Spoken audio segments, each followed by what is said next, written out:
But guys, that is the review of the first week of the finals. So now, of course, we get to the semi-finals, which are first Melbourne versus Carlton. Now, they only played a couple of weeks. They only played, a month ago? So, pretty fresh in the mind, both of these teams playing against each other. Carlton, I honestly think they used all their effort in that first game. I feel like they did. I know a lot of people will get excited about the fact that Carlton won their final. They're looking really good. But I think, especially at the end of the game, you can kind of see it on the players. They were happy, obviously. They were going to ground. They were ecstatic that they won their first final in 10, 11 years. But I think they may have just used all their effort in that game against the Swans. I think Melbourne will bounce back. I think that they've got a really good defence to lock down Charlie Curnow. Harry Mackay, I don't think will play. And obviously Jack Martin will be out as well, which I think are two massive losses for... I think that Jack Martin's actually a pretty massive loss because he was really influential in that first final, taking a couple of really good marks late in the game and playing pretty good up forward as well.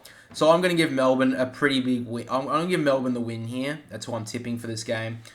I will say, though, that Melbourne, if they cannot find a way forward, they are going to struggle. If they cannot find an avenue to goal in this game, I give Carlton a slight chance if they're ready to fight for this game. Because, I think that Melbourne do have a serious issue up forward, but I just think they'll rectify their mistakes in that first final, do really well against Carlton, and I think they'll win by a couple of goals. That's my opinion. I do think the one big matchup, though, will be someone who goes to Adam Sard. So I think he had a pretty big influence on the game against the Swans. I think that one of the Melbourne players has to go to him and lock him down. And I think that Max Gawn needs to have a big game as well. Because De Koning actually had a couple of big moments against the Swans. And I think that Max Gawn really has to dominate in the ruck. If Brodie Grundy comes into this team, well, that's just something they're going to have to deal with. And I think that Brodie Grundy, if he does come in, whoever that key forward is who comes in to help the Demons next week, really has to have a good game. Because if they have too many passengers, Melbourne, they're going to get beaten and be out in straight sets once again, as what happened last year. But then we get to the second semi-final, Port Adelaide versus the Giants. This, I think, is 50-50. This is a really tough semi-final. Like I said in the other one, I know that I just kind of thought that Carlton shot all their shots against the Swans, so I think they may struggle against Melbourne. But I don't think the Giants really shot all their shots at St Kilda. I think that the Saints got well beaten, and I think the Giants have a lot more in the tank. And Port Adelaide, yes, they have a few injuries. They obviously got a couple in that game as well from Dylan Williams and potentially Trent McKenzie. But I think that Port Adelaide should be doing a lot better, and I think it is a failed year if they don't make it past the prelim. Make it to the prelim at this point, because they've had such a good year. Yes, their last couple of months have been pretty poor, but they've done so well in that middle period to get themselves into this position. So to go out in straight sets, I think would be really disappointing. I think that whoever matches up on Bedford and Daniels needs to have a good game. It'll probably be McEntee, one of them. Sorry, not McEntee. Oh, Jesus Christ. I think Riley Bonner will come to the team and match one of them up. And we'll see who the other defender goes to. Dylan Williams will be out, so that's probably where Riley Bonner will come in. And we'll see who goes to the other one. Maybe Farrell. But they have to play a good game on these guys and have to, keep them accountable, off half-back, start to make some decisions. Because these guys just are probably some of the best half-forwards. They're playing a really different role to a lot of half-forwards recently. And that we've seen in recent times. And I think the Giants can get up here, but I am going to tip Port Adelaide because they are at home. I can't pick against them here. I think they will be too strong. I think they will get...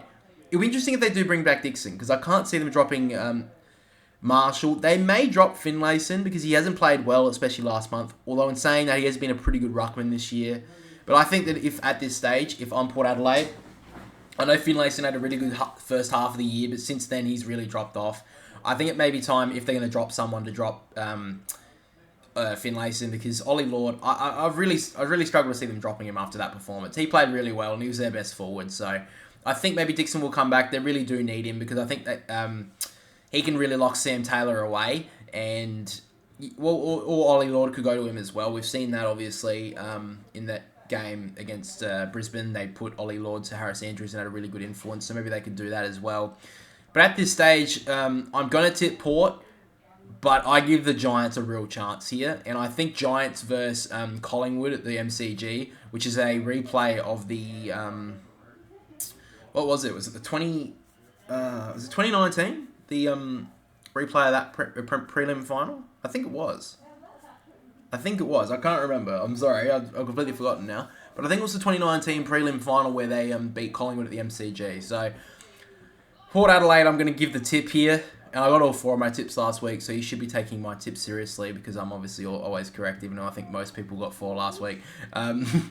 I think Port Adelaide will win. I think they will bounce back. I think Ken Inkley will get to them. I think he'll say, look, we had a bad week last week. We'll bounce back this one, and we'll definitely get back on the board.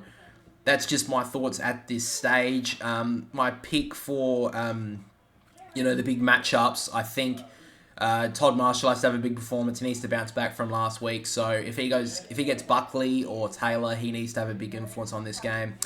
I think that Ollie Wines needs to really lift, or he's going to be... I honestly think at this stage, if Ollie Wines doesn't lift, he's going to lose his spot in this team very quickly next year, because Connor Rosie and Zach Butters are absolutely dominating. Willem Drew had a really good performance on Lachie Neale.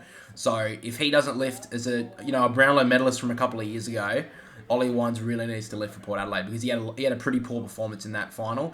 And Travis Boak, I think that was really stupid to play him as the sub. He brought nothing to the second half, because no offense to Travis Boak, but he's not a good sub because he doesn't bring much run to the contest. He should have been either in that team or dropped. You don't put him as the sub. They had Francis Evans as a sub option, who's been good this year as a sub, but Travis Boak brought nothing to the table. And yeah, I think that would have frustrated him a little bit.